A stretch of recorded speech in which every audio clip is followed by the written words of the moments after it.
नमस्कार। आज हम लोग डॉक्टर संजय कुमार सिंह जी से बात करने जा रहे हैं। डॉक्टर संजय जी ने यूपी कॉलेज से बीएससी और एमएससी किया और उसके बाद देश की बहुत ही प्रतिष्ठित रिसर्च संस्थान जिसको कि बोस इंस्टीट्यूट के तौर पर जाना जाता है, कोलकाता में स्थित है, वहाँ से आपने पीएचडी की। उसके बाद आप अमेरिका में पोस्ट डॉक्टरल रिसर्च फेलो के तौर पर काम किए, रिसर्च एनालिस्ट के तौर पर, और इस समय साइंटिस्ट आई के तौर पर यूनिवर्सिटी ऑफ केंटकी में आप काम कर रहे हैं। हमें बहुत अच्छा लग रहा है आपसे बात करते हुए, क्योंकि आपने बीएससी एमएससी तो यूपी कॉलेज से किया ही है, साथ साथ आपने वहाँ पर हॉस्टल में काफ़ी समय बिताया है।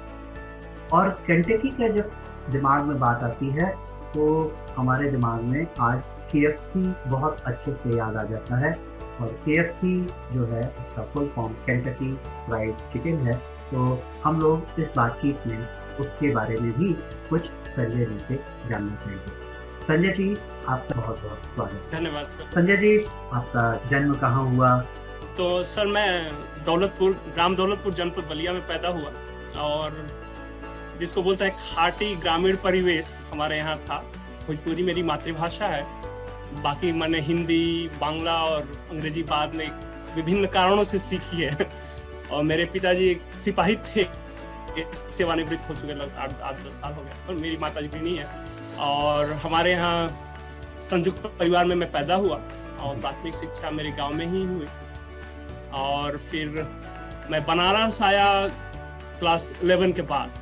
क्लास 11 में मैंने यूपी कॉलेज में तब एंट्रेंस का एग्जाम दिया था, और 2 नंबर से मेरा हुआ नहीं। हमने काफी कोशिश की यूपी कॉलेज में हमारा एडमिशन हो जाए, लेकिन हमारा सोर्स इतना स्ट्रांग नहीं था कि 2 नंबर को आप ला के आपका एडमिशन तो फाइनली नदेसर के पास में एक कॉलेज है, कटिंग मेमोरियल इंटर कॉलेज, तो मैंने वहां पे एडमिशन लिया। और पूरे स्कूल में मैं पहला एकमात्र व्यक्ति था जो फर्स्ट क्लास से पास हुआ।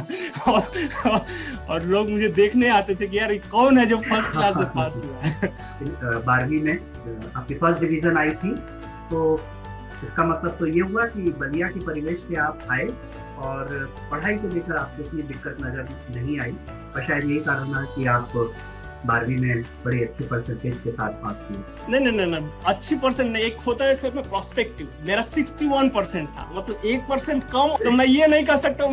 मुझे याद है, मेरी एक दोस्त थी, तो वो उसका 69% था और मेरा 61 था। मैं हंस रहा था, वो रो रही थी। कारण होता है कि उसका सपना था कि वो 70+ उसका है, और मेरे पास सपना बस था यार किसी तरह से फर्स्ट क्लास हो जाए। तो ये प्रोस्पेक्टिव की बात है, मैं ये नहीं कर सकता।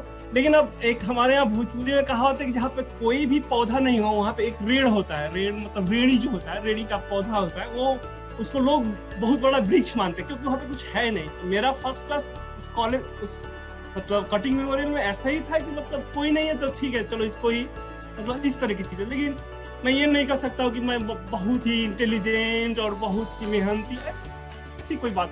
मैं अपने पूरे छात्र जीवन में एक सामान्य औसत स्तर का जो विद्यार्थी होता है वो था। लेकिन एक चीज बस जो मेरे में थी, मैं छोड़ता कभी नहीं था। मेरे जो स्तर है कछुए की तरह ही है, लेकिन मैं चल रहा हूँ। पर्सपेक्टिव की बात थी, मैं ये नहीं बोल सकता कि मतलब मेरे साथ बहुत सारे बच्चे थे जो 75% और इस तरह के मार्क्स, जो हमारे साथ पढ़ रहे थे कटिंग में मेरे में और कॉलेज में अच्छे मार्क्स थे। लेकिन ठीक है, मैं अपने से खुश था कि यार चलो पास हो गया। तो इस तरह की चीजें। केमिस्ट्री का प्रैक्टिकल था, और जो बाहर से एग्जामिनर आए हुए थे, तो जैसे एग्जामिनर आते हैं तो उनकी मतलब आवभगत के लिए मिठाई और इस तरह की चीजें जो होस्ट कर रहे हैं उनको लाते हैं। और मुझे अभी भी याद है, एक बंदा वो मिठाई का डिब्बा लेके ही भाग गया। तो मुझे कटिंग मेमोरियल में एक टीचर थे जो मुझे बहुत ही अच्छे लगते थे, डॉक्टर साहिद उनका नाम था, और फिजिक्स के टीचर थे। वो अपना काम, मतलब डॉक्टर साहिब उस स्कूल के जो है ज्वेल थे। मतलब उनका है, वो पढ़ाएंगे, आप पढ़ो न पढ़ो, मतलब उनको फर्क नहीं पड़ता था। ये मेरे लिए बहुत ही मतलब क्या बोलते हैं, मेरे लिए एक प्रेरणा का स्रोत है कि एक जो आदमी अपना काम जो करना है उनको करना है, आप पढ़ो न पढ़ो ये आपके ऊपर डिपेंड है। तो ये बहुत ही अच्छी चीज थी। उसके बाद मैंने बीएससी यूपी कॉलेज शुरू किया। मैंने बॉटनी जूलॉजी से मेरी फाइनल हुई और एमएससी मैंने बॉटनी से किया। तो बीएससी केमिस्ट्री कम खराब थी, तो इसलिए मैंने बॉटनी जूलॉजी केमिस्ट्री को छोड़ दिया थर्ड ईयर में और बॉटनी जूलॉजी को स्विच किया। फाइनली जूलॉजी में मेरा डिसेक्शन बहुत ही खराब होता था, क्योंकि मेरे हाथ अभी भी कांपते हैं। मतलब वो जो एनिमल्स हैं उनको डिसेक्ट करो और ब्लड और इस तरह की चीजें तो मुझे पसंद नहीं थी। तो मैंने कहा कि नहीं, मुझे जूलॉजी नहीं करना है, बॉटनी, मुझे पौधे अभी भी बहुत प्रिय हैं। तो मैंने बॉटनी से एमएससी किया वहाँ से, और मैंने नेट फाइनली पास किया। और जब मैं पीएचडी के लिए खोजना शुरू किया, तो तब हमारे जो सीनियर थे डॉक्टर मनोज सिंह या डॉक्टर सत्यप्रकाश पांडे, उन्होंने गाइड किया कि नहीं कैसे। लेकिन उस समय जो मेरे ऊपर सबसे ज्यादा जिनका इन्फ्लुएंस था, मतलब आप सोचे डॉक्टर तुमुल सिंह अभी जो जूलॉजी में है जो, तो उन्होंने कहा कि देखो संजय, अगर शोध करना है तो किसी इंस्टीट्यूट में करना, तुम यूनिवर्सिटी में मत जाओ। और पता नहीं मेरे दिमाग में ये कहाँ से घुस गया कि नहीं, मुझे इंस्टीट्यूट ही जाना है। तो मैं गया, मैं काफी यूनिवर्सिटी पीएचयू में भी गया था, और मैं सीमेब में गया, एनबीआरआई में गया। और एक और चीज मेरे दिमाग में थी कि मुझे यूपी में नहीं करना है। मैं जा तो सब जगह रहा था, लेकिन मेरे दिमाग में ये था कि मुझे यूपी में नहीं करना है। और उसका कारण एक ये था कि मैं मतलब यूपी के लोगों की जातिवादी जो मानसिकता है, मुझे उससे घृणा थी। तो मुझे लगता था कि मैं बाहर जाऊंगा तो कम से कम इससे छुटकारा मुझे मिलेगा। लेकिन मैं आपको बता, यहाँ पे एक चीज जरूरी है, मेरे गांव का एक दोस्त था। तो मैं ये बातें बहुत कम लोगों को ही बोला हूँ कि मैं किस लिए स्विच करना चाहता था वहां से। तो वो बोला था कि देखो, तुम अगर सिर्फ इसके लिए जाना है, मेरा गांव का वो मिनिमम पढ़ा लिखा मेरा दोस्त है, लेकिन देखिए अनुभव कैसे बोलता है।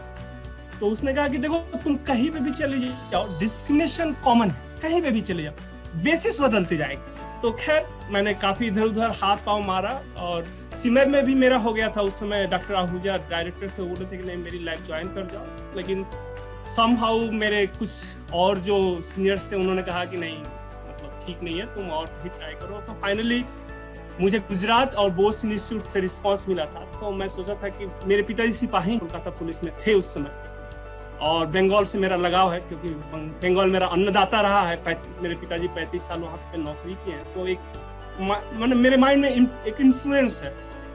तो मैं कहा कि चलो बोस इंस्टीट्यूट जाके, और मैं वहाँ पे गया। डॉक्टर डीएन सेन गुप्ता थे, तो उन्होंने कहा कि मुझे कोई समस्या नहीं है, और मुझे भी कोई समस्या नहीं है कि मैं। और पिताजी बोले कि यार कहाँ गुजरात जाओगे, मैं यहीं पे हूँ, तुम भी यहीं पे ज्वाइन कर लो, फिर बाप भी रहेगा। तो मैंने फाइनली वहाँ से पीएचडी किया। आप बलिया में आप पैदा हुए, आपकी प्रारंभिक शिक्षा बलिया में रही, और पिताजी के कारण कलकत्ता से एक जुड़ाव रहा। तो क्या उसी दौरान शिक्षा के लिए कोलकाता की तरफ जाने की प्रयास या उस तरह रास्ते नहीं बन पाए कि आपका हाई स्कूल इंटर जो है उसी तरफ? ना, आपका प्रश्न बहुत सही है सर। कुछ चीजें हैं यहाँ पे, जैसे मैं आपको बोला, मैं पूर्ण रूप से ग्रामीण क्षेत्र में पैदा हुआ हूँ। तो भाषा मेरे लिए एक बहुत बड़ी समस्या रही है सब समय। तो मेरे गांव में हिंदी बस दो तरह के ही लोग बोलते थे, या बोलते हैं अभी भी। या तो वो दारू पिए हुए है, या वो अभी अभी शहर से लौटा है। तीसरा कोई मैंने हिंदी नहीं बोलता था उस समय। तो आप मैंने ऐसे बताओ कि जब मैं अपने गांव के स्कूल को छोड़ के जब पास वाले गांव में गया, 7-8 किलोमीटर है, सेवा संघ इंटर कॉलेज बोल के है, तो वहां पे नियम था कि आप जब शिक्षक से बात कर रहे हो कक्षा में, तो आप हिंदी में बात करोगे, भोजपुरी में बात नहीं करोगे। और मेरी स्थिति यहाँ इतनी खराब थी कि मुझे अगर कुछ पूछना है और मैं बात नहीं कर सकता हूँ हिंदी में, तो मैं अपने पास वाले बच्चे से बोलता, यार मेरे सवाल में ये प्रश्न है, तू पूछ सकता है क्या मेरे लिए?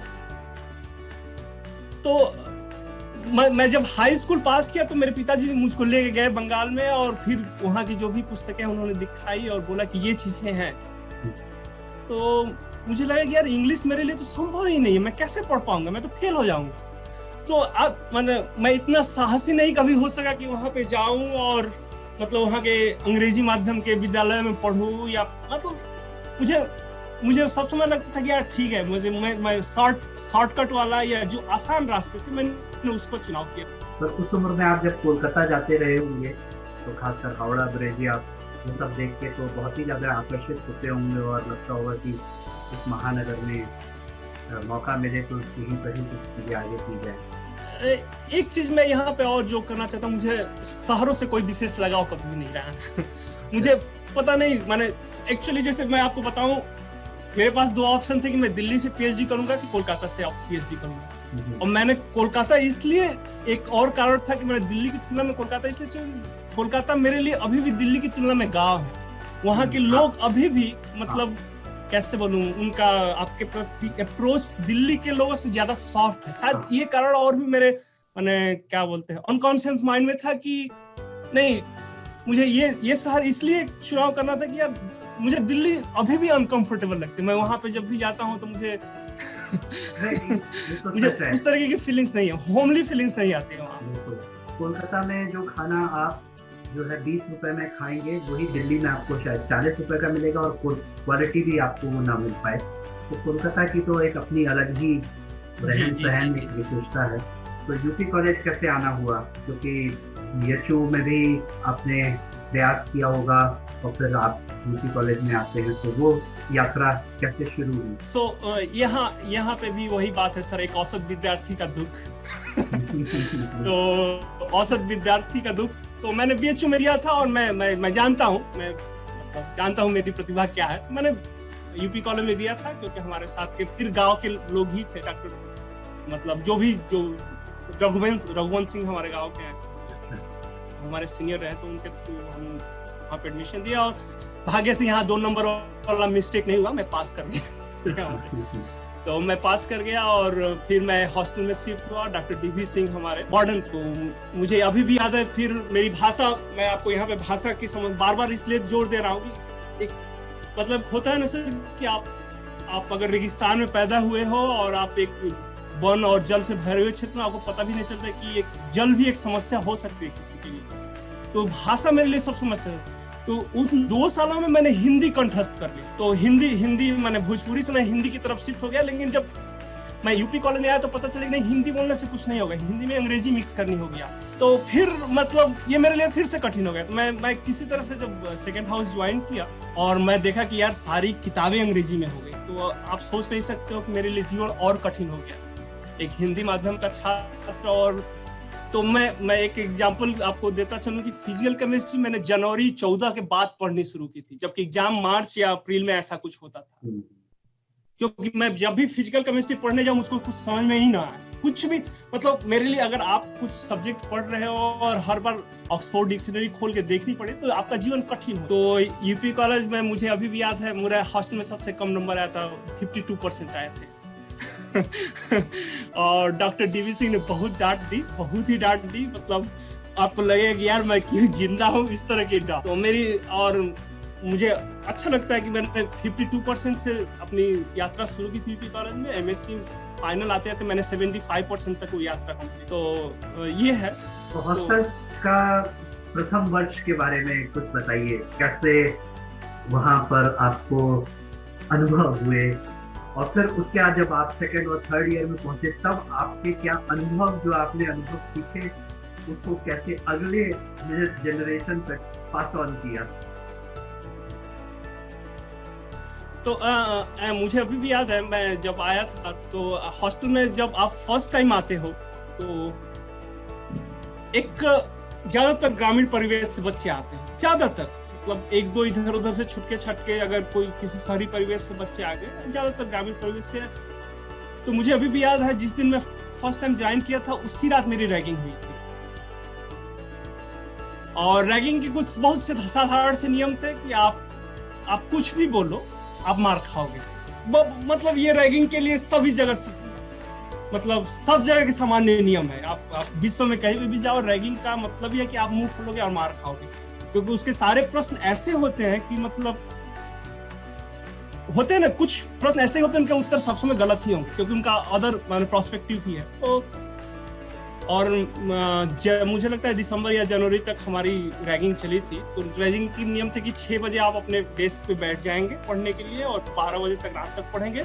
भोर 4 बजे आपको उठना है और आपके जितने भी सीनियर्स हैं उनके दरवाजे पे नॉक करके उनको उठाना है 4 बजे। आपको फुल स्लीप पहनना है और अंडर सेटिंग करनी है। इस तरह के कुछ नियम थे। और एक और स्पेशल तरीके का वहाँ पे प्रणाम होता है, 90 जिसको बोलते हैं। तो 90 का मतलब है जैसे आप अगर ऐसे खड़े हो तो 90 डिग्री आप कमर से बेंड करोगे और प्रणाम करोगे अपने सीनियर्स को। वो आप देखोगे मुगलों के राज दरबार का जब सीन दिखाते हैं मूवी में तो वो ऐसे ऐसे दिखाते हैं। तो 90 मारना था आपको, मतलब, लेकिन उसका एक स्ट्रिक्ट नियम था कि आप ऐसा नहीं कि आप कॉलेज में मारना शुरू कर दोगे, आप हॉस्टल के कैंपस में मारोगे और जब वार्डन साहब है तब तो नहीं मारोगे। तो ये था। फिर हमने वो किसी तरह से वो टाइम पास किया। तो इसी दौरान आपने वाद विवाद प्रतियोगिताएं या ड्रामा हैं इन सब में भाग लिया होगा, कैसा वो सब अनुभव रहा? फर्स्ट ईयर में मुझे अभी भी याद है, फर्स्ट ईयर में मुझे मतलब उस समय सिलेक्शन होता था और जो नए बच्चे आते हैं उन पे सीनियर विश्वास नहीं कर पाते क्योंकि आपको पता नहीं है, जो टेस्टेड मॉडल है उस पर सब लोग जाते हैं। तो मुझे अभी भी याद है जब डॉक्टर डीवी सिंह हमारे वार्डन थे, वो सांस्कृतिक कार्यक्रमों के लिए बहुत ही मतलब जोर शोर से पूरे जोशो खरोश के साथ वो भाग लेते थे उस समय। तो उस समय मुझे हिंदी वाद विवाद के लिए मुझे चुना गया था और मुझे याद है मैं फर्स्ट आया था उसमें। तो इसके बाद थोड़ा सा सीनियर का जो प्रोस्पेक्टिव है सॉफ्ट होता है आपके लिए। लेकिन एज सच मेरे सीनियर मैं बोलूंगा कि मेरे लिए सॉफ्ट थे क्योंकि मेरे पास, मुझे भी याद है, फुल स्लीव का मेरे पास कोई शर्ट नहीं था।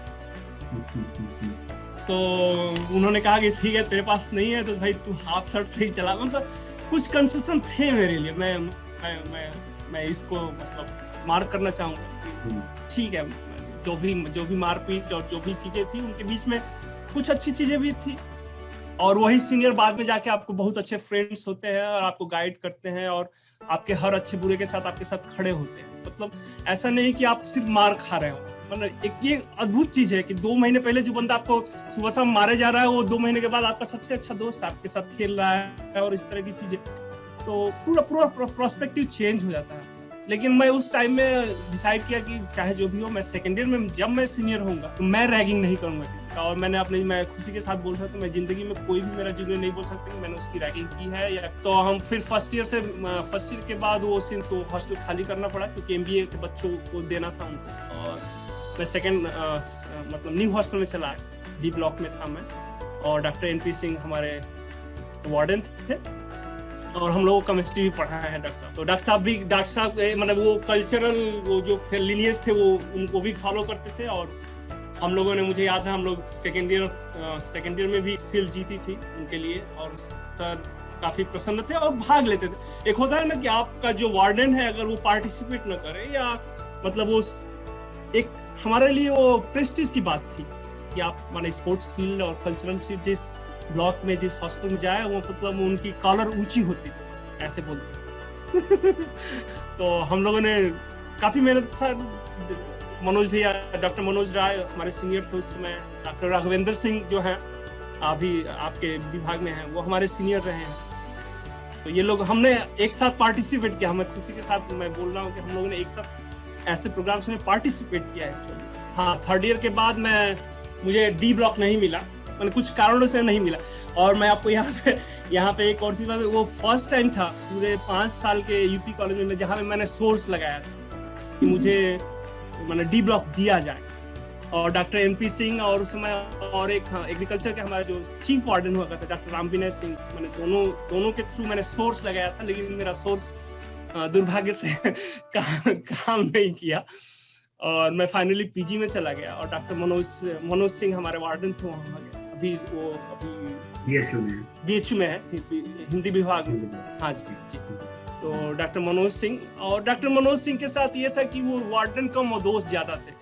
मतलब उनका था कि आप बच्चे, मतलब एक होता है ना कि आप झगड़ा करके आओ, और वो मतलब डांटने जैसा कुछ नहीं था। मतलब मेरे सामने भी हुआ है कि बाहर के जब गार्जियन आता तो वो कंफ्यूज कर जाता था कि छात्र कौन है, वार्डन कौन।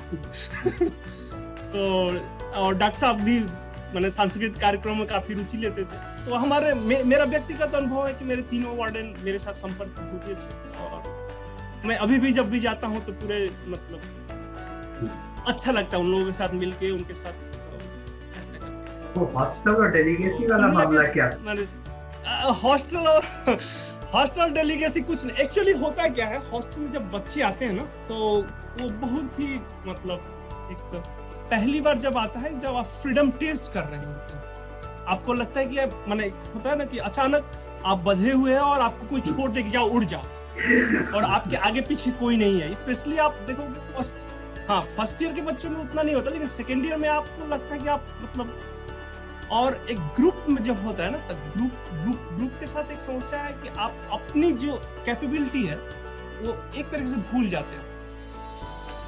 तो सब समय जैसे बहुत छोटी छोटी चीजों के लिए हॉस्टलों में और बाहर सिर्फ डेलीग्रेसी नहीं, जैसे आप कोई भी मतलब कैसे मैं बताऊं, एक बार तो झगड़ा इस बात पे हो गया कि मेरा एक दोस्त, मतलब वो दोस्त नहीं कोई जूनियर था, वो गया और चिकन उसको खरीदना है, तो वो बोल रहा है कि यार झटका मुझे चाहिए, झटका मीट चाहिए, और वो बोल रहा है कि नहीं मैं हलाल करूंगा, कारण आप समझ रहे हो।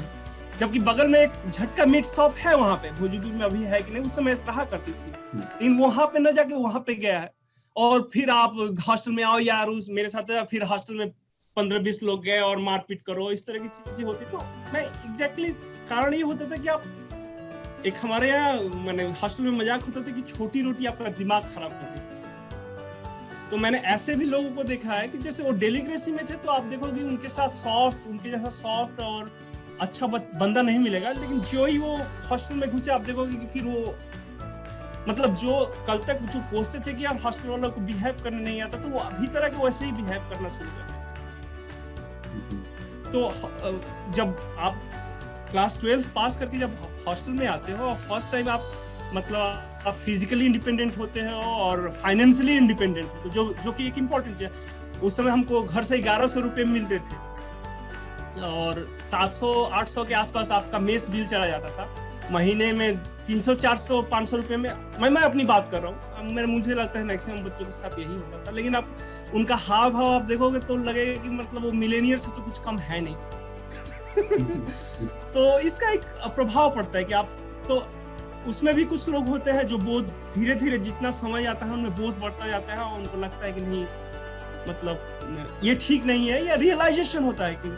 और डेलीग्रेसी के साथ ये है कि या तो बच्चे अपने घर से आते हैं, उनके पंख ऑलरेडी कटे हुए होते हैं, या वो बेचारे अकेले कहीं रूम लेके रह रहे हैं, तो वो भी अगर कल चांस मिले तो वो काम ही करेंगे जो हॉस्टल वाले कर रहे हैं, लेकिन उनको लगता है यार वो बहुत बुरा काम कर रहे हैं। तो ये चीजें ऐसी होती है कि मैं ईमानदार तब तक ही हूँ जब तक मुझे बेईमानी का मौका नहीं मिला है।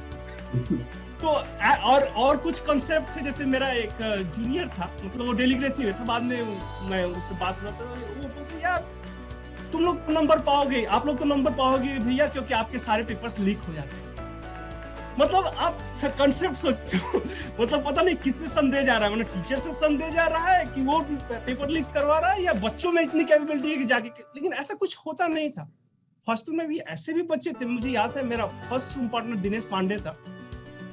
दिनेश पांडे मतलब मैं उस समय फर्स्ट ईयर की मैं बात करूं, फिजिकल केमिस्ट्री में जो मैक्सिमम जो हॉस्टल में नंबर पाए थे 18 या 20 नंबर पाए थे उस समय दिनेश पांडे का फिजिकल केमिस्ट्री में 43 नंबर्स थे। तो मतलब ऐसा नहीं था कि हॉस्टल में मतलब आप पेपर लीक करवा लिया। हॉस्टल में मैंने वो बच्चे, कुछ बच्चे तो इतने आप सोचा भी नहीं जा सकते, मतलब वो खड़े आप मैंने ग्लूकोज का पानी पी के पढ़ रहे हैं। कुछ लोग ऐसे भी थे, मुझे याद है सत्यप्रकाश भैया का मैंने नाम लिया, सत्यप्रकाश भैया वो आप देखो कि रात को 3 बजे वो पूरा टहल के पढ़ रहे हैं, मतलब ऐसी थी चीज, कल्चर थे।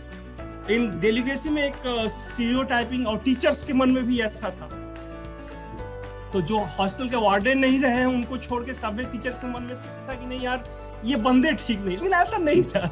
मैं बोल सकता हूँ, बाद में वो टीचर जब वार्डन होते थे फिर उनका एक्सपोजर होता था बच्चों के प्रति, फिर उनकी मतलब चेंज होती थी। और आज में तो जैसे आप देखो राघवेंद्र भैया जो खुद ही हॉस्टल थे, आज वार्डन थे। मैं लास्ट टाइम उनको इनफैक्ट मतलब वो डी ब्लॉक के वार्डन जहाँ पे वो हॉस्टल थे, तो चीजें ऐसी थी।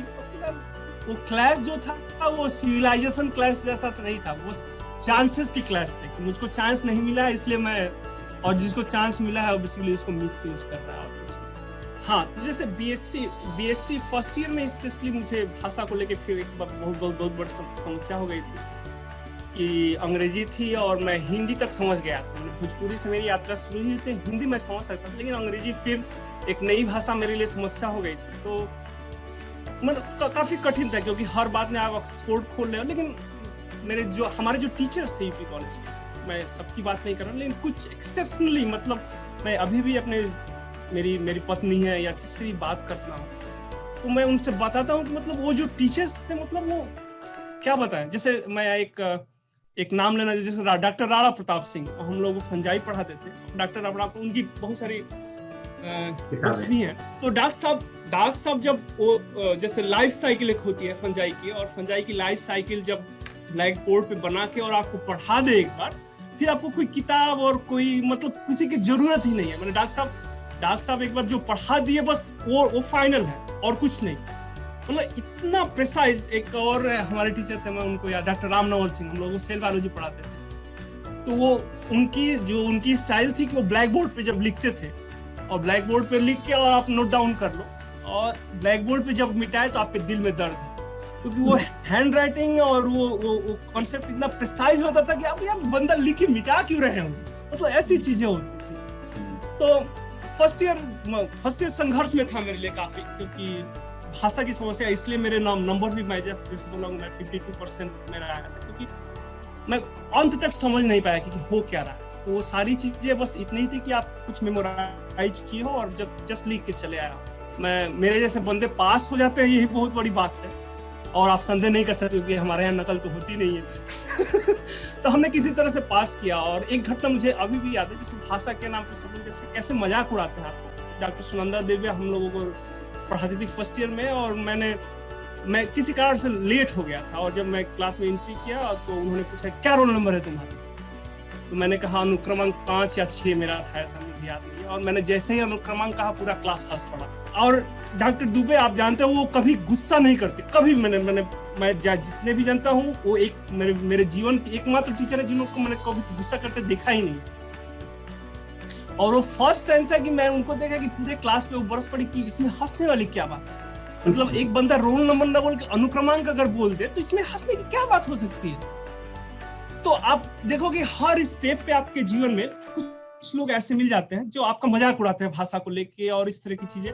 लेकिन मैंने छोड़ा नहीं, जैसे मैं आपको बोला कि मैं छोड़ता नहीं हूँ कोई भी चीज। तो कैसे केमिस्ट्री और मैथ की बात कैसे फिर अपनी अंग्रेजी को सुधारा आपने? क्या सलाह देंगे आज के बच्चों को हमारे? हाँ नहीं, तो उस समय मैं अभी भी मैं उस समय तक भी मेरी अंग्रेजी ठीक नहीं हुई थी। मेरी अंग्रेजी बस इतने तक ही ठीक हुई थी कि अगर टीचर कोई पढ़ा रहे हैं तो मैं उसको राइट डाउन कर सकता हूँ और फिर बाद में उसको याद करके और लिख सकता हूँ। मेरी अंग्रेजी की सीमा यहीं तक थी और यहीं पे समाप्त हो जाती है। अगर बाहर आप मुझे बोले कि यार 2 सेंटेंस तुमको लिखना है, तभी मैं बहुत संघर्ष करूंगा वो 2 सेंटेंस को ग्रामेटिकली ठीक लिखने में। और ये चीजें और एक दिक्कत होती मुझे। एक चीज और यहाँ पे मैं बोलता चाहूँ, जैसे मैं जब GRF और PhD ज्वाइन करने के बीच में था तो मैं एक बार MR की इंटरव्यू देने के डॉक्टर रेड्डी लैब, मुझे लगता था, मुझे शर्म आती थी कि यार घर MSc कर लिया और घर के लोगों से पैसा ले रहा हूँ, मेरे लिए शर्मनाक बात थी। तो मैं हिंदुस्तान बोल के एक लहुरा बीर के आसपास, मोस्ट प्रॉब्ली हिंदुस्तान बोल के एक होटल है, उसका नाम मैं तो डॉक्टर रेड्डी लैब में तो MR का था और फर्स्ट था कि आपका वो ग्रुप डिस्कशन होगा और सेकेंड राउंड में आपका वो पर्सनली इंटरव्यू लेंगे। तो ग्रुप डिस्कशन में मेरा सिलेक्शन हो गया और मेरी अंग्रेजी की स्थिति ये थी, अब मैं आपको क्या बताऊं कि मैं जो बंदे लेने वाले थे तो उसमें से एक अंग्रेजी में बोलना जरूरी है, मतलब आप अगर हिंदी में बोलोगे तो क्या हो जाएगा।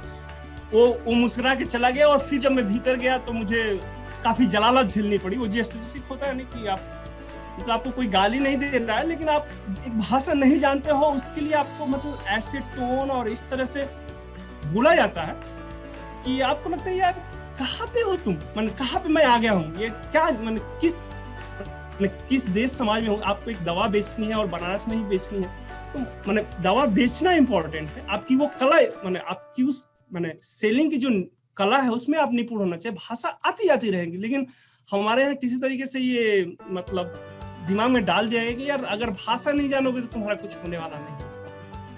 तो फाइनली जो होना था मेरा सिलेक्शन नहीं हुआ और ठीक ही है, मतलब चल गया मेरी मतलब वो तो मैंने सेकेंड ईयर में मैंने धीरे धीरे मैंने वो एक होता है ना कि भाषा का जितना हम व्यवहार करते हैं आपकी निपुणता उतनी बढ़ती है। आज आप केंटकी में बैठे, तो क्या कुछ सलाह देना चाहेंगे उन बच्चों को जो हॉस्टल में या डेलीगेसी वाले भी जो हैं, वो बीएससी पार्ट 1 पार्ट 2 में बहुत बुरी तरह से स्ट्रगल कर रहे होते हैं भाषा को लेकर, तो कुछ उन पलों को याद करते हुए कुछ उनके हिसाब से कुछ सलाह देना चाहें?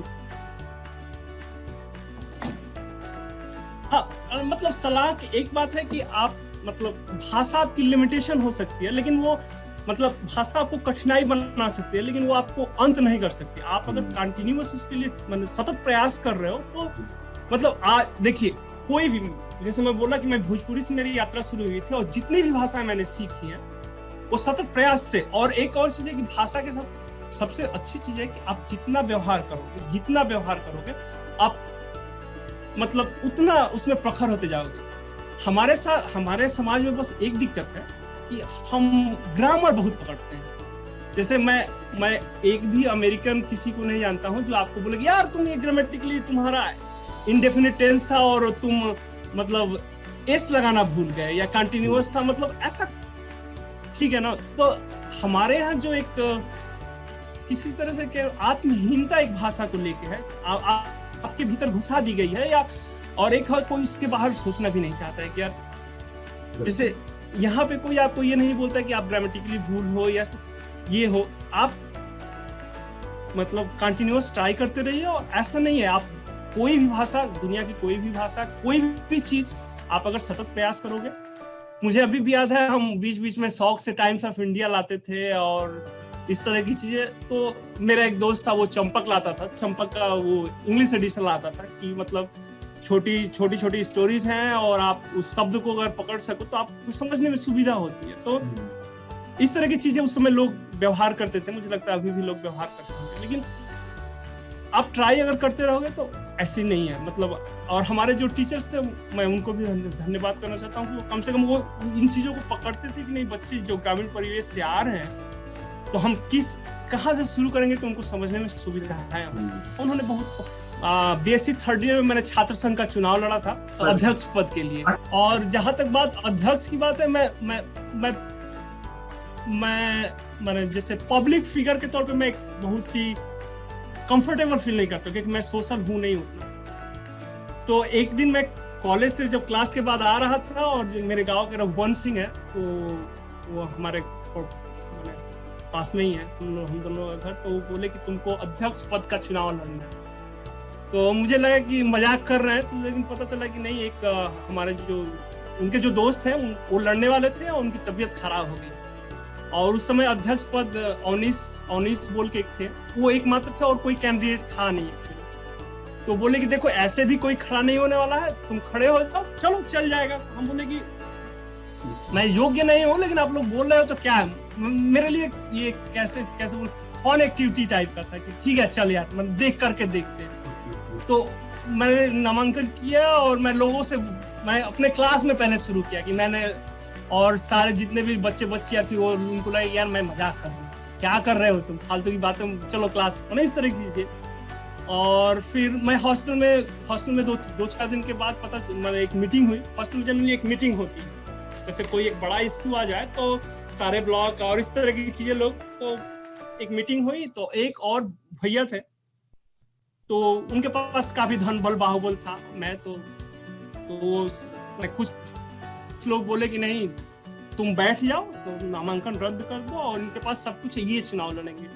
और फिर मेरे जूनियर्स थे, मैंने कुछ बातों में ऐसा हुआ कि मेरे जूनियर्स के लिए एक ये ईगो इश्यू हो गया कि नहीं हम करके दिखाएंगे, मैंने हमारे पास कुछ है नहीं लेकिन हम करके दिखाएंगे कि नहीं, बिना पैसे के भी चुनाव लड़ा जा सकता है और जीतने का तो कोई सवाल नहीं था। मैंने फ्रॉम द फर्स्ट डे कुछ लड़ाइयाँ ऐसी होती है, आपको पहले मैंने उनमें विजय पराजय से ज्यादा महत्वपूर्ण आपकी भागीदारी हो जाती है। तो फिर ऐसे चला और मतलब मैं आपको कैसे बताऊं कि वो ऐसा चुनाव था कि मेरे वो जो नेताओं का कपड़ा था वो भी नहीं था। तो अमलेश शर्मा मेरे एक जूनियर थे, अमलेश शर्मा ने मुझे दिया, तो वो एक ही सादा कपड़ा, मेरे कुर्ता पाजामा मेरे था। मेरे रूम पार्टनर उस समय थे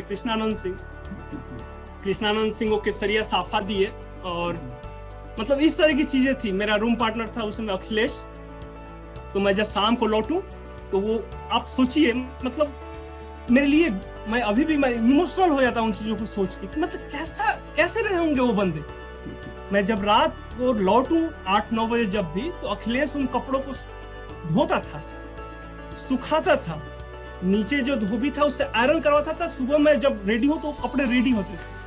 आप मतलब आप करोड़पति भी हो जाओगे तो उन दोस्तों को आप नहीं खरीद सकते।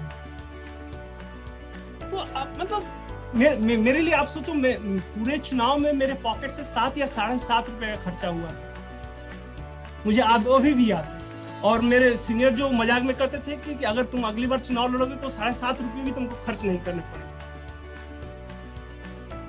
तो वो चुनाव मेरे लिए, और एक और चीजें थी कि मैं उस समय भी मुझे लगता था कि मैं अगर आपको छू न लूं, मतलब अब देखो कैसे मेंटेलिटी लोगों की होती है। उस समय 3rd ईयर में भी तो लगता था कि मैं अगर किसी से छू ना लूं तब तक वो मैं अपनी बात को समझा नहीं पा रहा। तो तब भी मैं लड़कियों से बात करने में मुझे बहुत ही हेजिटेशन होती थी। तो ये चुनाव मुझे ये सिखाया कि नहीं, ऐसी कोई बात नहीं, आप बिना छुए भी अपनी बात को सिखा सकते हो और लोग समझ सकते हैं। तो वो चुनाव मेरे लिए मतलब क्या, राजनीतिक से ज्यादा मेरे व्यक्तिगत क्या बोलते हैं, व्यक्तित्व को विकास में बहुत ही सहायक है।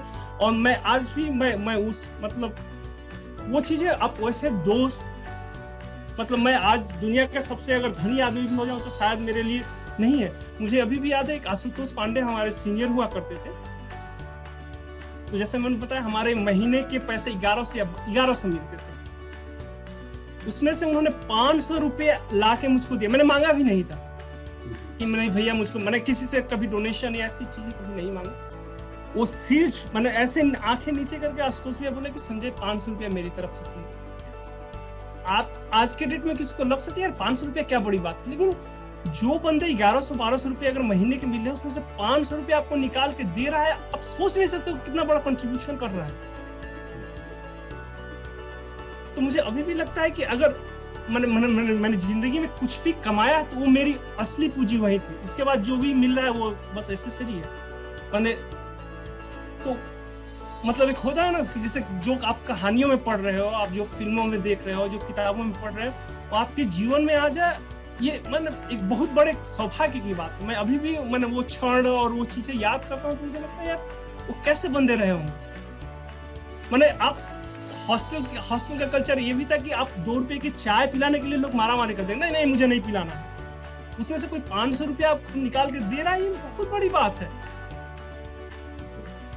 मैंने 2 रुपए का चाय, 2 रुपए का समोसा, कोई इधर से दे दे मुझे, मैंने ऐसी चीजें होती थी, हम मजाक में ही होती थी लेकिन होती थी। उसमें से कोई अगर 500 रुपया आपको ऐसा निकाल के दे रहा है तो मेरे लिए मतलब, और ऐसा नहीं था कि मैं बहुत ही क्या बोलूं, मैं बहुत ही इन्फ्लुएंशियल हूँ और मेरे बिना उनके जीवन में कोई मैंने बहुत चेंज आने वाला, ऐसा नहीं है। वो स्वतः मतलब उसको स्वतः जो सुख या मतलब जो भी बोल सकते हो उसके थ्रू आता था। तो मेरे लिए मैंने यूपी कॉलेज में मैंने अगर कुछ अर्जित किया तो ये मेरे लिए सबसे बड़ा अर्जित है कि मैंने कुछ ऐसे दोस्तों या ऐसे जो फीलिंग्स थी शायद मुझे कभी ना मिलता। आज जो भी मिलते हैं, आज मोस्टली आप तो देख ही रहे हो, मतलब होता है कि आप कॉलेज लाइफ के बाद जो भी मिलते हो प्रोफेशनल मिलते हैं, आपके दोस्त नहीं। तो मेरे जो लास्ट दोस्त बने थे वहीं पे खत्म हो गए। इसके बाद तो इसलिए मेरे जो भी दोस्त मैं जिनको बोलता हूँ आज से 20 साल पुराने हैं, नए कोई नहीं, सारे प्रोफेशनल रिलेशन है आज है, मैंने अपने ऐसे हो गए। मेरे लिए तो मेरा अध्यक्ष पद का चुनाव मेरे लिए क्या बोलूं, मतलब राजनीतिक से ज्यादा व्यक्तिगत एक विकास में बहुत ही ज्यादा सहायक। और मैंने रियलाइज, और एक और चीज है कि मैं तब रियलाइज किया कि एक पॉलिटिकल लीडर होना कितना कठिन है। मतलब हम बहुत आराम से बोल देते हैं यार सारे पॉलिटिशियन चोर हैं, बेसिकली ऐसा है नहीं। उनको सिस्टमेटिकली ऐसा बना दिया गया, वो बेचारे बाध्य हैं। माने आप अर्थ केंद्रित समाज निर्माण कर रहे हो और बोल रहे हैं कि नहीं वो तो चोरी करेगा ही, आपको पूरा समाज का केंद्र ही अर्थ है, तो हर कोई अर्थ अर्जित करना चाहेगा, इसमें बुराई कुछ नहीं। मैंने उस समय मुझे याद है कोई ऑफर लेके आता था कि यार तुम मुझको 5,000 रुपया दो, मैं तुमको 500 वोट दिलवा दूंगा, इस तरह के ऑफर आते थे। तो आप एक छात्र संघ के चुनाव में अगर ऐसे ऑफर आ रहे हैं तो आप सोचिए MLA MP और जो इस तरह के चुनाव उसमें कितने तरीके के ऑफर आते हैं, और बेचारा उन सारी चीजों को पार करते उसको जितना भी तो कठिन है। मास्टर्स का समय कैसा रहा? काफी मैंने सीखने जैसा था। जैसे मैं आपको बताऊं, मैं सेकंड आया था, और जब मैं जब गया था तो मुझे याद है doctor Satyanarayan Singh, doctor SN Singh उस समय हम लोग थे, और डॉक्टर अशोक सिंह मेरे उसमें थे। जैसे वहां पे होता है ना, एक इंडेक्स बनाता है, फिर आपको बुलाते हैं और फिर वो बोले कि तुम्हारा हो तो गया है लेकिन नेतागिरी तुमको छोड़नी होगी। तो मैंने कहा कि सर मैं ऐसे भी बाय नेचर मैं नहीं हूँ, मेरे बस का नहीं है, मैं जान गया हूँ कि मेरे बस का नहीं है, मैं उस मिट्टी का नहीं बना हूँ जो वो डिमांड करती है, तो मेरे लिए नहीं है। तो फाइनली उन्होंने हामी भरी हमारे लिए। और इसके पहले और एक मैं बात ऐड करना चाहता हूँ कि हमारे पता नहीं अभी है कि नहीं, उस समय भारतीय भाषा विज्ञान संस्थान बोल के एक हमारे यहाँ है। हाँ, तो मुझे याद है यूपी कॉलेज में तब मैं जब हम थे तो मेरा उस समय मैं थोड़ा सा कंफ्यूज था कि मुझे करना क्या है। तो मुझे लगता था कि यार कहीं उस समय एमबीए नया नया आया हुआ था और लोग ज्वाइन कर रहे थे और इस तरह की चीजें थी, लेकिन मुझे लगा कि यार मेरे घर में इतने पैसे भी नहीं थे कि मैं एमबीए ज्वाइन करूं और मैंने 2, 4, 5, 10 लाख दूं, ऐसा नहीं था। तो मैंने कहा कि एमएससी करना है मुझे। तब उस समय अगर भारतीय भाषा विज्ञान से अगर भाषा कोई सीखो तो 2 या 5 नंबर या 10 नंबर ऐसा एडिशन इंडेक्स में ऐड होता था। तो उसी लोग में मैंने उस समय बंगाली का क्लास लेना शुरू किया था। बाद में पता चला कि बाद में वो मेरे काम में आएगा, मुझे नहीं पता।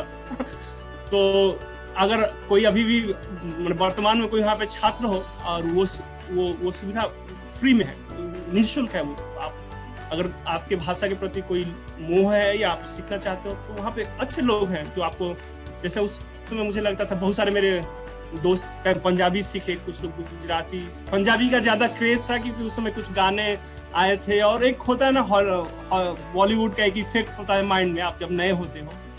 तो उन्होंने पंजाबी बहुत सारे बच्चे सीखे थे उस समय, और मैंने बंगाली चूज किया और बाद में बंगाली मेरे लिए बहुत कुछ सीखने को मिला।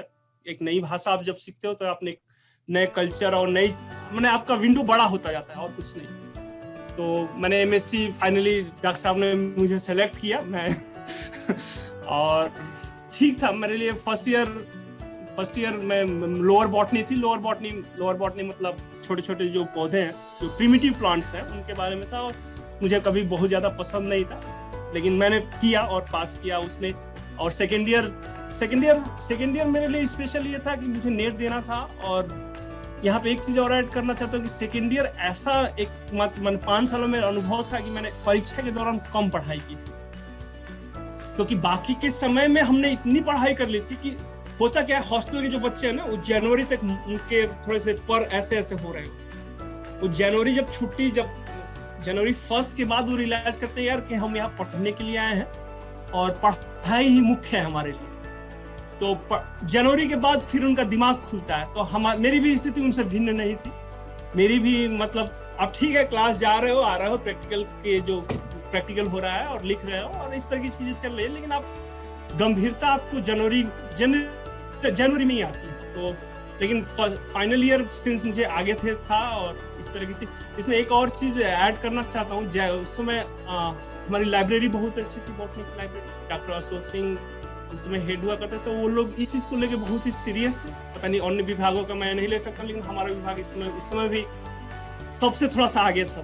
तो हमको अगर कोई किताब या कोई ऐसा कुछ रेफरेंस भी लगे तो हमारे डिपार्टमेंटल लाइब्रेरी इतनी रिच थी कि हमको सेंट्रल लाइब्रेरी में जाके और लाइन लगा के बहुत जरूरत नहीं पड़ी। अगर आप बहुत बड़े शौकीन नहीं हो तो उसकी जरूरत भी नहीं।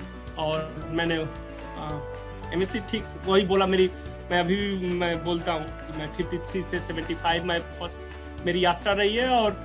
और सबसे बड़ी मेरे लिए बात है कि मैंने इस दौरान किसी से सोर्स नहीं लगाया। इस सोर्स का मतलब प्रैक्टिकल में सोर्स नहीं लगाया। जो विद्यार्थी आप देखते हो ना कि हम सारा रिसोर्स यूटिलाइज करना चाहते हैं, कैसे हम उसको उसको निचोड़ सके, कैसे हमारा थोड़ा सा ये हो सके। लेकिन मेरे लिए एक बहुत अच्छा अनुभव था। और जैसे एक और चीज मुझे याद है, डॉक्टर अशोक सिंह, मैं बार उनका रेफरेंस याद कर मैंने आपको दे रहा हूँ, क्योंकि डॉक्टर साहब ऐसे आदमी हैं कि जैसे आप अगर बीएससी करके यूपी कॉलेज से निकल जाओ तो उनसा बुरा कोई है ही नहीं। वो यार वो बंदा ही अलग है। लेकिन आप अगर एमएससी जब पास करके निकलते हो तो उनसे अच्छा भी कोई नहीं है। तो जब मैंने एमएससी पास किया तो वो बोला कि संजय क्या प्लान है तुम्हारा? हम बोले कि सर देखिए प्लान तो कोई नहीं है, मैं एक औसत दर्जे का विद्यार्थी हूँ और मेरे जैसे लोग प्लान नहीं करते हैं, जो फिट हो जाता है उसमें घुस जाते हैं। तो मैं नेट देना चाहता हूँ और देखिए क्या होता है। तो बोले थे कि अगर तुम माया छोड़ दो तो तुम्हारा सब हो जाएगा। तो मतलब मैं क्या बोलना चाहता हूँ आप समझ सकते हो। तो मतलब वो ऐसे लोग थे कि जो आपको डायरेक्ट कुछ नहीं बोलेंगे, मतलब ऐसा नहीं कि आपको तुमको ये करना है वो करना, ऐसा कुछ नहीं, लेकिन वो आपको हिंट देंगे। अगर आप एक होता है ना, समझदारों के लिए इशारा काफी होता है। अगर आप समझदार हो तो पकड़ लोगे और नहीं हो तो फिर घूमते रहो। फिर तो जिंदगी आपकी जिंदगी है, आपको ले जाना है।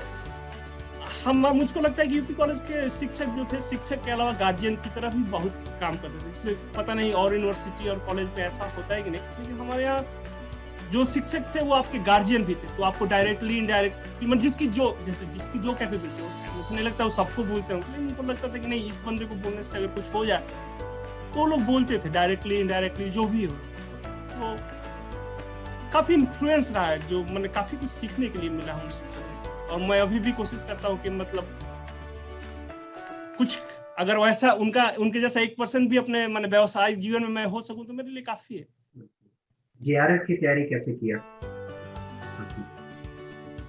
तो मेरे जेआरएफ की तैयारी में एंजिल का बहुत बड़ा योगदान है क्योंकि जैसे होता था कि मतलब हम यूपी कॉलेज से हैं और हमारी जो सोच है ना, जैसे आप मतलब आप जहाँ पे बड़े हो रहे हो तो आपकी सोच उससे बड़ी नहीं होती। ये दिक्कत होती है। बहुत कम एक्सेप्शनली अगर कोई है तो हम लोग एक्सेप्शन है तो बहुत ही और हमारा बैच था बहुत ही औसत दर्जे का बैच था। हमारे बाद वाले जो बैच थे वो बहुत ही ब्रिलियंट था, उसमें अच्छे नंबर, और हमारा था वही 60, किसी तरह से खींच खाच के 60 अगर आप पा गए तो इस तरह के ही बच्चे थे सब उसमें। तो एनजीएल जो है हमारे जितने भी रेफरेंस थे उसके बहुत, अभी भी वो काफी सोशल बंदा है। तो उसके जैसे आप बोल रहे थे कि आपसे मैं उतना सोशल अभी भी नहीं हूँ, उस समय थोड़ा बहुत था, लेकिन अब धीरे धीरे मेरा एनर्जी लेवल और भी डाउन हो गया। तो वो जैसे जितने भी रेफरेंस थे उस समय, जैसे नेट की परीक्षा एक ट्रिक की तरह है, अभी पता उस समय थी। तो उसका ये था कि 2 प्रश्न यहाँ से आएंगे, 4 प्रश्न इस सब्जेक्ट से आएंगे और वो रिसाइकिल होते हैं। जैसे सबको पता है कि अगर आप जूलॉजी से हो, एंडोक्राइनोलॉजी से 2 या 3 प्रश्न आने ही हैं उसमें, तो उसके 2 या 3 पन्ने अगर आप पढ़ लो तो 2-3 क्वेश्चन आपके हो जाएंगे। जैसे इवोल्यूशनरी बायोलॉजी था, इकोलॉजी था, तो ये सब्जेक्ट ऐसे थे कि आपको 2-3 नंबर, या कंप्यूटर से वो बाइनरी नंबर का एक आता था। तो कुछ जो ऑप्टिक्स था, फिजिक्स के ऑप्टिक्स से आप 1 या 2 पन्ना पढ़ लो तो उसे 1-2 क्वेश्चन आ जाए। तो एंजिल का मैं इसलिए बोल रहा हूँ क्योंकि जितने भी रेफरेंस थे उसके दोस्त सब समय बीएचयू में थे, और वो वहां से जिसको हम लोग यूज करते हैं जुगाड़, तो हमारे क्लास में मुझे नहीं लगता वो किसी की औकात थी कि वो जुगाड़ लगा के और वो रेफरेंस क्योंकि बीएचयू के बच्चे हमसे ब्रिलियंट थे और उनकी लाइब्रेरी और उनके एक्सपोजर से जो जिया जाता है, इसलिए आप देखेंगे उनका सिलेक्शन ज्यादा होता है और इस तरह की चीजें। तो फिर मैंने डॉक्टर अशोक सिंह की राय मानी और मैंने माया छोड़ के मैं रामनगर शिफ्ट हो गया। तो रामनगर में हमारे भैया पीएससी में हैं, तो भैया भाभी, और तो वो एक सरकारी जो क्वार्टर था, उन्होंने कहा कि तुम थोड़ा सा माया से और दूर हो जाओ। मैं एक प्राइवेट क्वार्टर लेके, तो मैं पढ़ाई वहाँ पे करता था और खाना मेरा भैया के यहाँ होता था। तो बेसिकली 6 महीने मैं माया से सचमुच में दूर हो गया। तो वो 6 महीने के जोगी और भाग्य था। तो मैं ये कभी नहीं कह सकता कि मैं बहुत इंटेलिजेंट हूँ, और मैंने मेरे इंटेलिजेंस के कारण मैं बोलता हूँ कि मेरा भाग्य और परिश्रम दोनों कहीं उसके दोनों जो ग्रह नक्षत्र एक साथ मिले और मेरा सिलेक्शन हो गया। बोस इंस्टीट्यूट बहुत ही प्रीमियर संस्थानों में माना जाता है देश के, और वहाँ पर एडमिशन पाना बहुत बड़ी उपलब्धि है, क्योंकि वहाँ पर आपने इंटरव्यू दिया होगा और आपका जेआरएफ था, इसलिए आपको आमंत्रित किया गया होगा इंटरव्यू के लिए। तो वो यात्रा कैसी रही? क्योंकि एक यूपी कॉलेज के माहौल से, जहाँ अभी भी अंग्रेजी में आप स्ट्रगल कर रहे हो, और फिर इतने बहुत प्रतिष्ठित संस्थान में पहुंच रहे हो, कैसे सब वो हो पाया? जी। सो बोस इंस्टीट्यूट की कहानी एक्चुअली बोस इंस्टीट्यूट से नहीं शुरू होती है, उसके आगे से शुरू होती है। तो मैंने जैसे इधर उधर दे रहा था, तो जैसे मैं आपको बोला, मैं सीमैप में गया, तो सीमैप में जो डायरेक्टर थे और एक दो साइंटिस्ट थे, उन्होंने मेरा इंटरव्यू लिया और हिंदी में ही लिया। मैं यहाँ पे ऐड करना चाहता हूँ, उन्होंने हो सके उनको परसीव कर लिया हो कि मुझे मेरी औकात नहीं है कि मैं उनसे अंग्रेजी में बात कर सकूं, तो उन्होंने हिंदी में ही बात की। और इस तरह की मैं जेएनयू में भी गया, जेएनयू में जैसे वहाँ पे जेएनयू में फर्स्ट टाइम मैं गया था, और एक छोटा सा सेमिनार रूम है, 12-15 लोग हैं और सब लोग अंग्रेजी में ही मुझसे बात कर रहे हैं। तो मैं सब जगह फेल हो रहा था बेसिकली, और फेल इसलिए नहीं हो रहा था कि मुझे भाषा मतलब विषय का ज्ञान नहीं था, मुझे भाषा मेरे लिए बहुत बड़ी समस्या थी। तो और बोस इंस्टीट्यूट का आप देखोगे कि बोस इंस्टीट्यूट के बारे में कोई मुझे बताया नहीं था। बोस इंस्टीट्यूट एक बायोटेक्नोलॉजी की एक किताब आती थी उस समय, डॉक्टर बीडी सिंह की लिखी हुई, तो उसके इंट्रोडक्शन में उन्होंने बोस इंस्टीट्यूट का नाम लिखा। तो बोस इंस्टीट्यूट ऐसे ही मैं गया, और उस समय इंटरनेट अभी आया हुआ था, और इंटरनेट में सर्च किया, फिर देखा कि बोस इंस्टीट्यूट में इवन आप अभी भी अगर आप बोस इंस्टीट्यूट चले जाएंगे तो बोस इंस्टीट्यूट के बाहर कोई बहुत बड़ा बोर्ड नहीं लगा है कि ये बोस इंस्टीट्यूट। वहाँ अभी भी आप देखोगे कि जो म्यूनिसिपैलिटी का एक छोटा सा बोर्ड लटका हुआ है कि ये बोस इंस्टीट्यूट। तो जो और भी जैसे होता है ना कि बोस इंस्टीट्यूट उतना नाम किया हुआ, और मैं किसी अपने सीनियर या किसी टीचर के थ्रू उनका सुना भी नहीं था उससे पहले कि बोस इंस्टीट्यूट है और इस तरह की चीजें।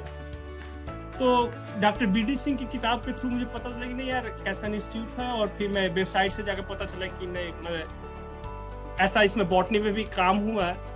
और उस समय ये था कि आप यूपी कॉलेज से अगर एमएससी किए हो और आपका डिग्री जो बॉटनी में हो, तो जो मॉलिक्यूलर बायोलॉजी और इस तरह के जो डिपार्टमेंट थे आपको कोई पूछता था नहीं। वो मतलब पहले तो कि आपका कॉलेज का जो सिंबल है उसको देख के भड़क जाए लोग, यार क्या कहाँ से आ गए हो, इस तरह की चीजें मतलब। तो मैंने बोस इंस्टीट्यूट में जितने भी फैकल्टी थे मैंने सबको मेल किया कि नहीं मैं ऐसा हूँ, और किसी ने रिप्लाई एक्चुअली किया नहीं। उसमें सिर्फ एक साइंटिस्ट था, उन्होंने रिप्लाई किया, और फिर मैं उनको गया अप्रोच किया, उन्होंने कहा कि ठीक है तुम ज्वाइन कर लो। तो मैंने वहाँ से पीएचडी शुरू की, और मेरी पीएचडी थी DNA damage and repair in plants. तो कैसे डैमेज हो रहा है और कैसे उसकी रिपेयरिंग हो रही है, इसी के ऊपर मेरी पीएचडी थी। और फिर वहीं पे एक भाषा, जैसे भाषा जो है ना हर समय घूम फिर के मेरे साथ आ रही, तो उस समय भी मेरी अंग्रेजी मतलब टूटी फूटी थी, और मेरे लिए कम्युनिकेशन उस समय भी बड़ी समस्या थी। मैं और एक दो लोगों को छोड़ के, मतलब एक होता है ना कि आप जब नई जगह पे जाते हो तो एक दो लोगों को छोड़ के कोई ऐसा नहीं आता है जो आपको आके बोले कि ठीक है लेट्स सपोर्ट यू, ऐसा कोई नहीं होता है। तो लेकिन जैसे मैं अपने भाषा विज्ञान से मैंने ऑलरेडी बंगाली का वो ले रखा था, तो बंगाली समझना मेरे लिए समस्या कभी नहीं थी। मैं बंगाली समझ सकता था, बोल नहीं सकता। और फिर धीरे धीरे मतलब कुछ अच्छे कुछ बड़े अनुभव के साथ मैंने सीखी। और लेकिन यहाँ पे और भी ऐड करना चाहिए, यहाँ पे भी मेरी अंग्रेजी बस उतनी ही थी कि मतलब हाउ आर यू डूइंग, इससे ज्यादा कुछ थी नहीं। लेकिन मैं उसमें भी सरवाइव कर रहा था किसी तरीके से। मैं इनफैक्ट उस समय मैं 5 साल के बाद जब वहां से निकला तो मेरी बंगाली मच बेटर थी मतलब इंग्लिश से, और ठीक था मतलब अच्छे बड़े। कलकत्ता के साथ एक है कि कलकत्ता आपको मतलब अच्छे से ट्रीट करता है, मतलब दिल्ली की तरफ ट्रीट नहीं करता।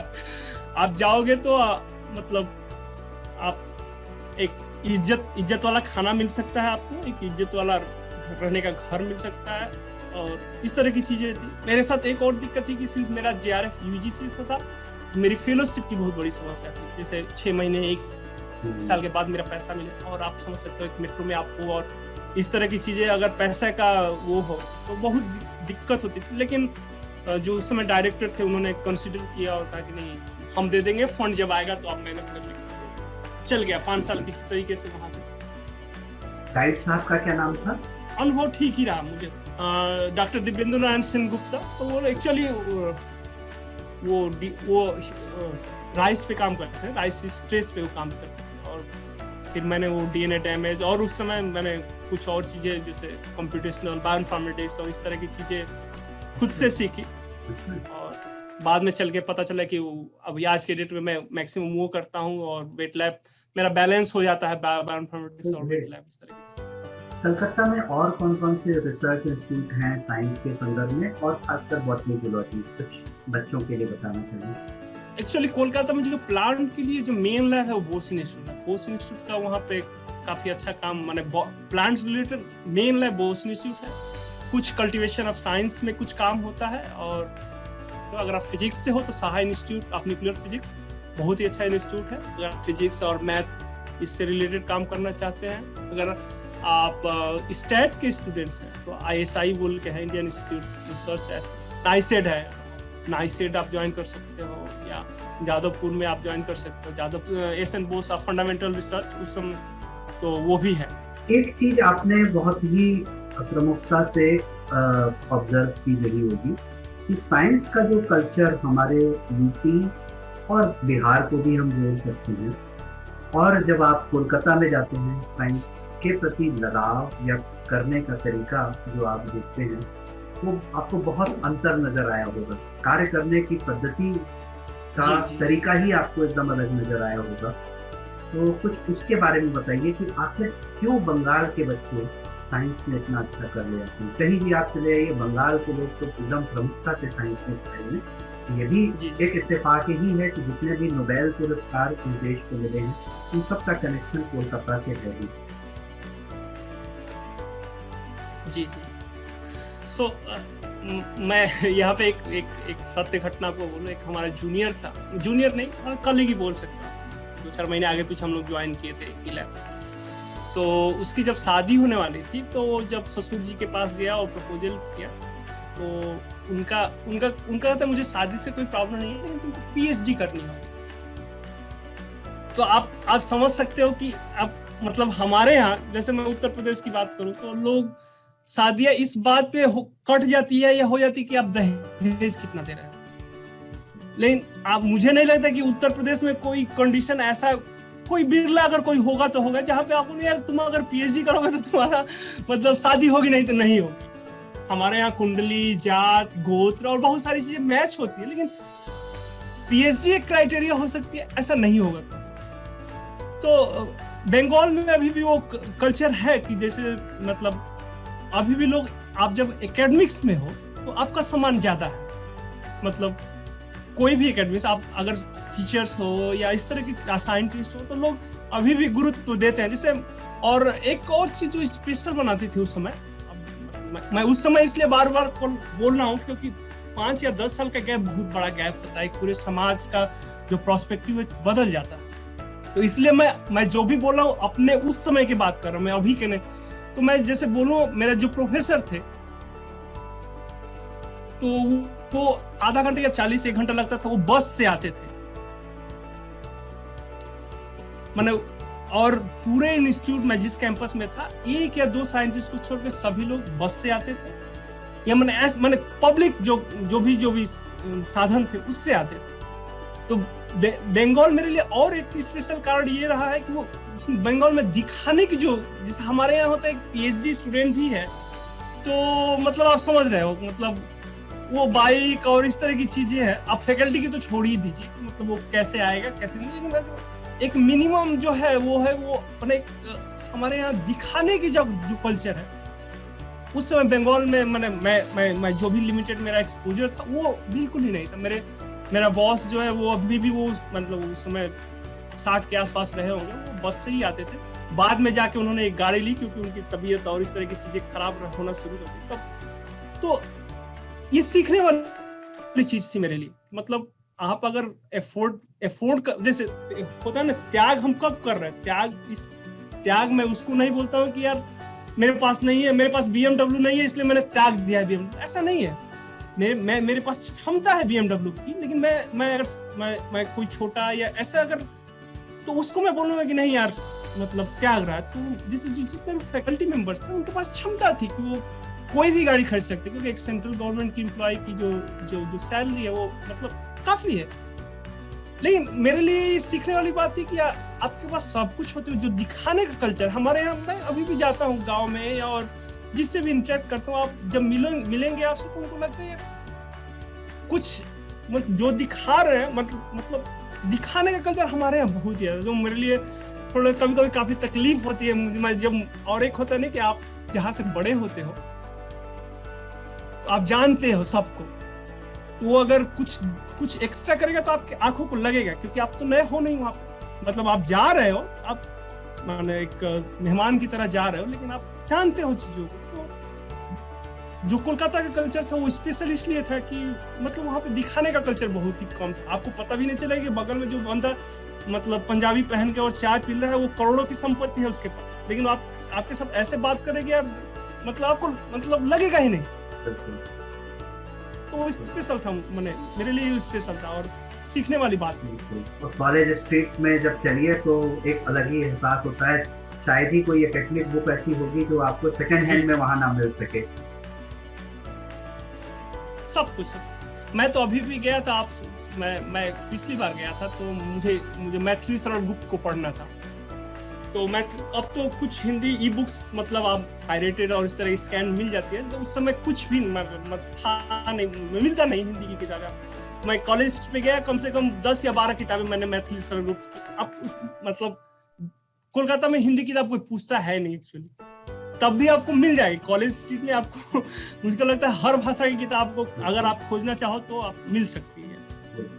तो एक स्पेशल बनाता है उस कल्चर, मतलब जो बंगाल को जो स्पेशल बनाता है ये चीज। तो फिर वहां से अमेरिका की यात्रा कैसे प्रारंभ हुई? ये भी हाँ, तो उसके बाद मैं खोज रहा था एक्चुअली, तो मैंने शुरू किया। तो हमारे यहाँ होता क्या है कि आप पीएचडी जमा करते हो और इंटरव्यू में कितना समय लगता है ये आपकी किस्मत के ऊपर निर्भर करता है। तो हमारे यहाँ मैक्सिमम था 7 से 8 मास ऐसा समय लग जाता है दक्षिण इंस्टीट्यूट से अगर पीएचडी करें, क्योंकि आपका रजिस्ट्रेशन जादवपुर यूनिवर्सिटी से है और फिर आपका बाहर जाएगा और रिव्यू आएगा और इस तरह की चीजें थी। और मैं 8 महीने तक बैठ के वेट नहीं कर सकता था कि मुझे करना क्या। तो फाइनली मैंने वहाँ पे आईआईसी में एक साइंटिस्ट है, तो मैंने उनके यहाँ गया, तो वो बोली कि मैं तुमको ले लूंगी और तुम मतलब अप्लाई करो। तो उस समय डीबीटी यंग साइंटिस्ट बोल के एक होता था, तो मैंने वो अप्लाई किया, लेकिन उन्होंने रिजेक्ट कर दिया क्योंकि मेरे पास डिग्री नहीं थी, विदाउट डिग्री आपको देंगे नहीं।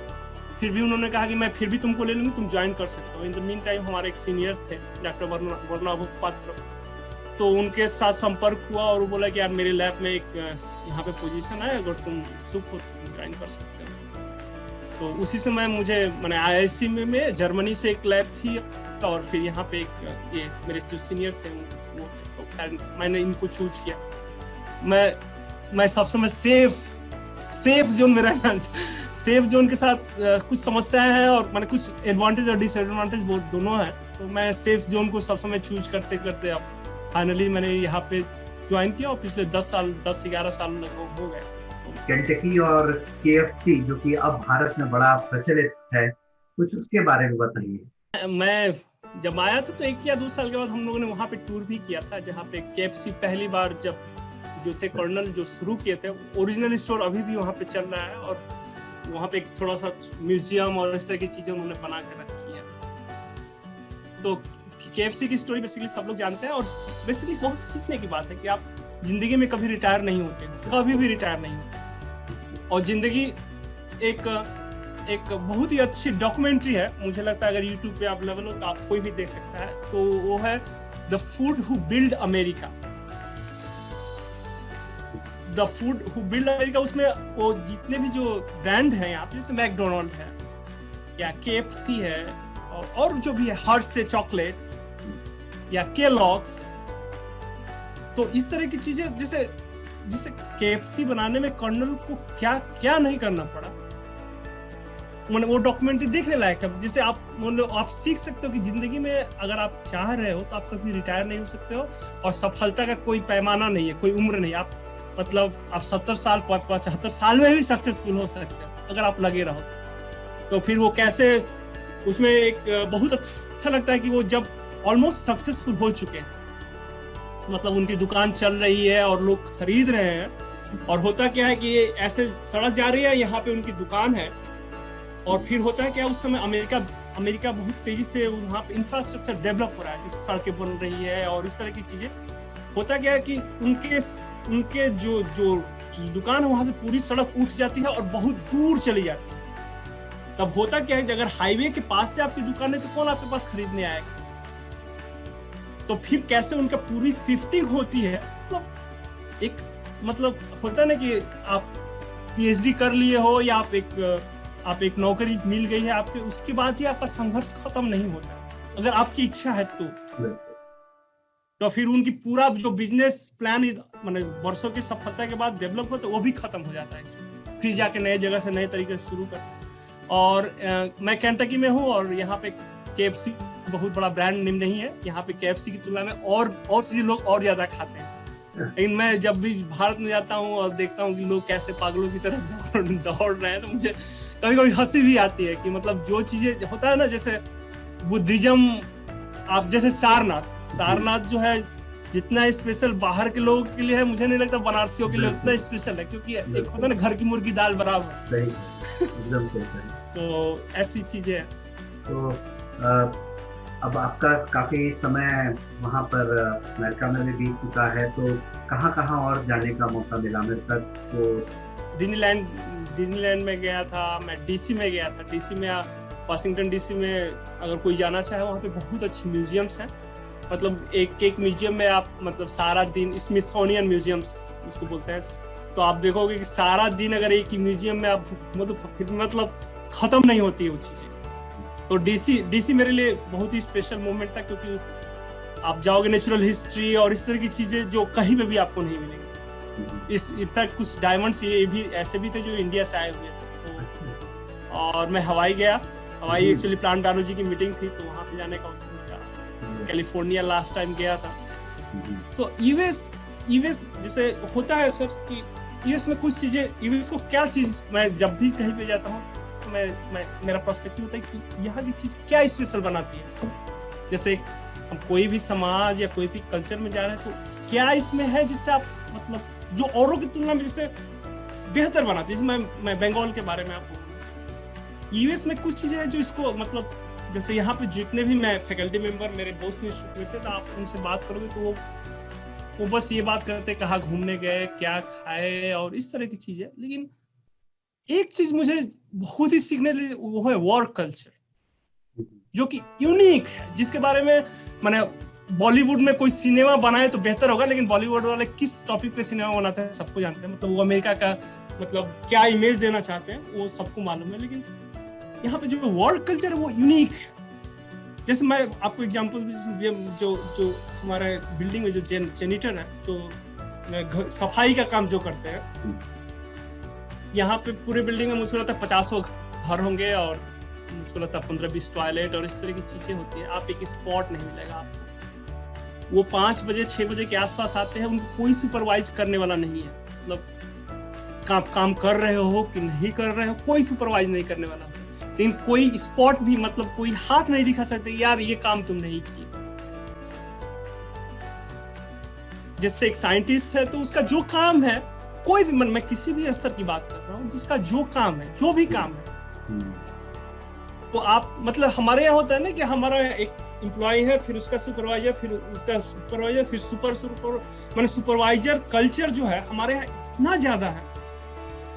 तो अगर कोई इस देश से सीखना चाहता है कि अगर मैं शिक्षक हूँ, अगर मैं कोई प्रिंसिपल हूँ या कोई वीसी हूँ, तो मेरा जो काम है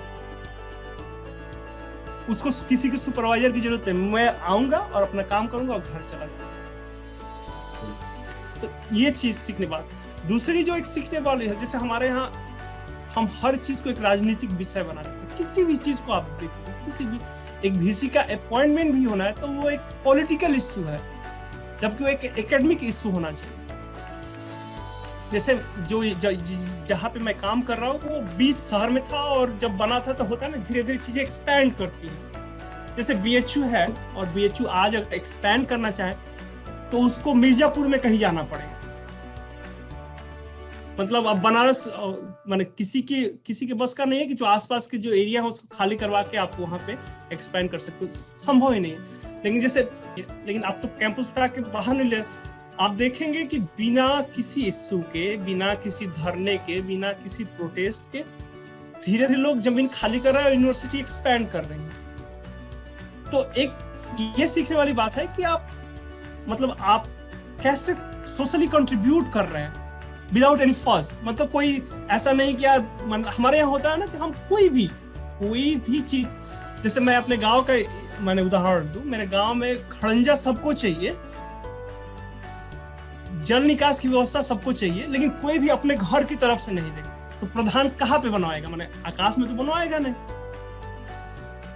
तो यहाँ पे एक सीखने चीज बात है कि अगर गवर्नमेंट का जॉब है डेवलपमेंट, तो पब्लिक का काम है उसमें कंट्रीब्यूट करना। अगर बनारस म्यूनिसिपैलिटी का काम है सड़कों का साफ करना, तो पब्लिक का काम है उसमें कूड़ा न फेंके, जहां पे बनाया गया वहां पे फेंके। तो मुझे लगता है ये 2-3 चीजें आपको मतलब स्पेशल बनाती है इस देश को, जो मैं भारत में अभी भी देखने के लिए मुझे बाकी है। जहाँ पे मतलब क्या, एक जैनिटर हो उसके लिए सुपरवाइजर, एक डायरेक्टर, एक वीसी हो उसके लिए सुपरवाइजर, तो सबके लिए सुपरवाइजर की जरूरत है। जिससे क्या होता है, आपका मतलब सारे तरीके के जो रिसोर्स हैं, चाहे वो आर्थिक हो या सामाजिक, सभी चीजें डिले हो जाती हैं। इस वजह से आप देखोगे कि जो काम एक महीने में होना था वो 1 साल में हो रहा है, 5 साल में हो रहा है, 10 साल में, तब तक सारे मतलब बजट और सारे प्रोस्पेक्टिव चेंज हो जाते हैं। लेकिन यहाँ पे जैसे यूनिवर्सिटी एक्सपेंड करना है, आप देखोगे कि एक शब्द नहीं, लोग मतलब वॉलंटरी कंट्रीब्यूट कर रहे हैं। ठीक है, मेरा घर यहाँ नहीं है, 10 किलोमीटर बाद होगा, मुझे आप कंपनसेशन दे दो, मैं शिफ्ट कर सकता। तो यहाँ पे जो इश्यू है, जो पॉलिटिकल इश्यू है पॉलिटिकल है, जो सोशल इश्यू है वो सोशल है, जो एकेडमिक्स है, सबके अपने अपने लेयर्स हैं और सब लोग अपना काम कर रहे हैं। ये सीखने वाली बात है। एक और मैं उदाहरण देना चाहूंगा आपको, मैंने प्रोफेशनलिज्म, जैसे मैं प्रोफेशनलिज्म क्या होता है, जैसे मेरी बेटी को एक वैक्सीनेशन की बात थी, तो जो नर्स उनको वैक्सीन देना चाहती थी, वो दे के चली गई। फिर हम जब घर आए तो हमको फोन आया कि जो वैक्सीन किसी तरह से उसके हाथ में ब्लड आ गया। उन्होंने फोन किया कि नहीं, आप हॉस्पिटल में आओ, आपकी बेटी के ब्लड चेक होगा। मतलब होता है ना कि कोई डिजीज ट्रांसमिशन हुआ है कि नहीं। फिर वो डॉक्टर ने फोन किया, सॉरी कहा। फिर उसका जो एडमिनिस्ट्रेशन था उसने फोन किया, उसने सॉरी कहा कि नहीं ऐसा ऐसा हुआ। उस नर्स की जॉब चली गई, और जो वहां पे जो अटॉर्नी था उसने फोन किया कि अगर आप किसी को लीगल कोई एक्शन लेना चाहते हो तो हम राजी हैं, आप बोलो। तो अगर हम घर पे आ गए तो हमको पता भी नहीं था कि यार नर्स के साथ क्या हुआ, बेचारी एक्सीडेंटल मतलब क्या कैसे हुआ था, हमको पता भी नहीं था। लेकिन ये प्रोफेशनल क्या बोलते हैं उसको, एक प्रोफेशनल जो बातें हैं, नहीं मुझसे गलती हुई है, मैं इसको एक्सेप्ट करती हूँ और मुझे बताना चाहिए इसे। क्योंकि हमको अगर कोई नहीं बताता हमको पता भी नहीं चलता। तो ये चीजें सीखने लायक है, जो मतलब हमारे यहाँ हम कोशिश करते हैं कि यार मुझसे कोई भूल है तो हम कैसे मतलब छुपा दें। तो जैसे हमारे यहाँ अगर आप मतलब आप किसी को बोले यार तुम बहुत प्रोफेशनल हो गए, तो ये काइंड ऑफ एक गाली हो गई है, यार बहुत प्रोफेशनल हो गया अपने आप को। लेकिन ऐसा नहीं है। प्रोफेशनल का मतलब हमारे यहाँ पर्सपेक्टिव ही चेंज हो गया, जो कि गलत बात है। तो ये 2-3 चीजें मुझे लगता है कि बहुत ही सीखने लायक है, जिससे हम लोग सीख सकते हैं। अभी में क्या आप करते हैं, क्या पसंद है आपको? तो मतलब आप अगर व्यावसायिक फ्रंट पे पूछे तो मैं एक्चुअली 2 प्लांट पे काम कर रहा हूँ। एक है मतलब कैथरेंथस है प्लांट, जो एंटी कैंसरस ड्रग प्रोड्यूस करता है। तो हम लोग कोशिश कर रहे हैं कि कैसे उसको बढ़ाया जाए। तो कैंसर में हम टोबैको में काम कर रहे हैं, कैसे उसका हार्म रिडक्शन किया जाए। तो ये दो प्रोस्पेक्टिव है। तो बेसिकली ट्रांसक्रिप्शन रेगुलेशन मेरा मेन वो है, तो कैसे मतलब ट्रांसक्रिप्शन फैक्टर के थ्रू किस मैंने एंटी कैंसरस ड्रग को बढ़ा दे उसमें, जैसे और टोबैको में कैसे कम कर दे। तो ये 2 चीजें हम लोग काम करते हैं। हॉबी में जैसे मैं आपको बोल रहा हूँ कि मैं बहुत ही सोशल नहीं हूँ। यहाँ पे मैं 10 साल 11 साल हो गए, बहुत कम लोग होंगे जिससे मैं बोलता हूँ नहीं ये मेरा मतलब आना जाना बहुत ही कम होता है। वर्चुअली फेसबुक से मैं एक्टिव हूँ, तो मैं पढ़ता हूँ। मेरी पत्नी पढ़ती है और मैं पढ़ता हूँ, तो हम दोनों कंपटीशन में लगा के पढ़ते हैं, और मैं कविताएं लिखता हूँ। तो ये 2 चीजें मैं रेगुलर बेसिस पे करता हूँ। और कुछ हाँ, उसने यहाँ से PhD किया तो उसका मुझसे 3 या 4 साल हो गए उसको PhD किए हुए, फिर वो यहाँ पे पोस्ट डॉक कर रही है, वो दूसरे लैब में ही है। हाँ, तो मेरी पत्नी बंगाल से है, तो मैंने जैसे कहा मैं जाति के पक्ष में नहीं था, तो हमने वहाँ पे भी चेंज किया। तो मैं परिवार से पहला था जो ग्रेजुएट था, साइंस ग्रेजुएट मेरे परिवार में कोई है नहीं, तो मैं पहला साइंस ग्रेजुएट था और शायद पहला हूँ जो मतलब इस तरह की शादी किया हूँ। तो बिल्कुल आप समझ ही रहे हैं, हमारे यहाँ प्रोस्पेक्टिव अभी भी चल रहा है, धीरे धीरे चीजें बदल रही है। ऐसा नहीं बोल सकता हूँ कि बदली नहीं है, लेकिन हाँ बदलेंगी, बदलेंगी और बदलना भी चाहिए। 2 चीजें मेरे दिमाग में आ रही है।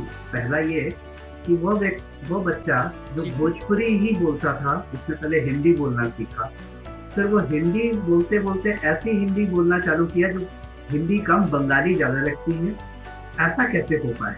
हाँ, ये थोड़ा सा भाषा की, मैंने जो प्रोनाउंसिएशन की आप बात कर रहे हैं, आप जब मिक्स होते जाते हो ना, जैसे एक होता है ना, मेरी पूरी जर्नी बहुत ही मतलब मिक्स जर्नी रही है, तो मैं अभी भी जैसे कोशिश करता हूँ, जैसे अभी यहाँ पे हिंदी में इंटरेक्शन बहुत कम लोगों से होता है, तो मैं प्रयास करता हूँ कि जो हिंदी जानता है, चाहे यहाँ पे हो या भारत में, कम से कम मैं उससे हिंदी में बात कर सकूँ। जो भोजपुरी जानता है, कम से कम मैं उससे भोजपुरी, क्योंकि मैंने काफी तकलीफें सही इन भाषाओं को सीखने के लिए, मैं इतने आसानी से छोड़ने वाला मैं से नहीं, यार छोड़ दूं। तो मैं सब समय चाहता हूँ कि मेरी जो भाषा उससे होता है, मतलब जितना आप व्यवहार करेंगे, तो मैं सब समय कोशिश में रहता हूँ कि जितना अगर मैं व्यवहार कर सकूँ, जो भी हो, तो चाहे हिंदी हो, भोजपुरी हो, बंगाली हो, या मतलब अंग्रेजी तो व्यावसायिक तौर पे मैं व्यवहार करता ही हूँ।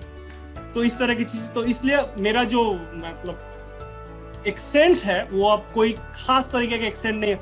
इसलिए मुझे याद है कि हम 3-4 साल पहले मैं चारबाग गया था स्टेशन पे, और चारबाग स्टेशन पे को जो पर्यटन मंत्रालय का एक केबिन है, जो आपको मतलब सरकारी तौर पर वो लोग व्यवस्था करते हैं, वो उसको लाया कि मैं बंगाल से आया हूँ। बोले नहीं, मैं बंगाल से नहीं आया हूँ, मैं बनारस से आया हूँ। तो होता है कि आप मतलब धीरे धीरे आपका एक्सटेंट क्या वो आप बिल्कुल, क्योंकि आपकी बातचीत से ऐसा लगता है कि आप बंगाल की तरफ से आते हैं, आपकी हिंदी बोलने की शैली और पूरी तरह बंगाल में तो वो बंदे, इनफैक्ट मैं ट्रेन में भी 1-2 बार मेरे साथ हुआ है कि कोई बिहारी है और मुझसे बंगाली में बात कर रहा है। बोले नहीं मैं भारत से ही हूँ। मैंने इस तरह की चीजें होती है, लेकिन होता है ना कि आप जैसे आप अगर किसी CISF में जो काम कर रहे हैं, मेरे गांव के 2-4 लोग हैं, तो उनका एक्सेंट सिंस वो हो जाता है कि आप इतने तरीके से जब मिक्स करते हो आप, तो आपका अपना क्या एक्सेंट है, आपका अपना जैसा कुछ नहीं, सारे लोग आपके अपने हो जाते हैं। चलते चलते आप क्या जूनियर्स को सलाह देना चाहिए? सलाह देखिए, सलाह बहुत सीधी से मैं ये सलाह अपने के लिए भी रखता हूँ। दुनिया में सफल या दुनिया में मैंने जो भी है, ऐसा नहीं कि जैसे मैं अपने क्लास में एक औसत छात्र रहा हूँ, ऐसा नहीं कि मैं मतलब बहुत ब्रिलियंट था और मैंने तोड़ दिया फोड़ दिया, ऐसी कोई बात। एक औसत छात्र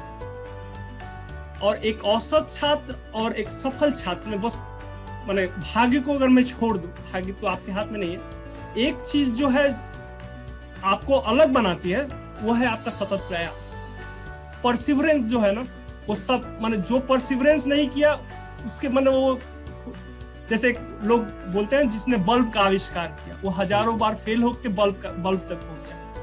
तो परसिवरेंस अगर हम अपने जीवन में चाहे किसी भी क्षेत्र में, चाहे हम कुछ भी कर रहे हो, अगर परसिवरेंस नहीं है तो फिर मुश्किल है। तो जो भी हो आप, मतलब अभी भी जो भी वर्तमान में जो भी छात्र छात्राएं हैं, उनको ये सोचना चाहिए कि मैं जो भी कर रहा हूँ, मतलब नॉट नेसेसरी आपको शोध ही करना है, जो भी है।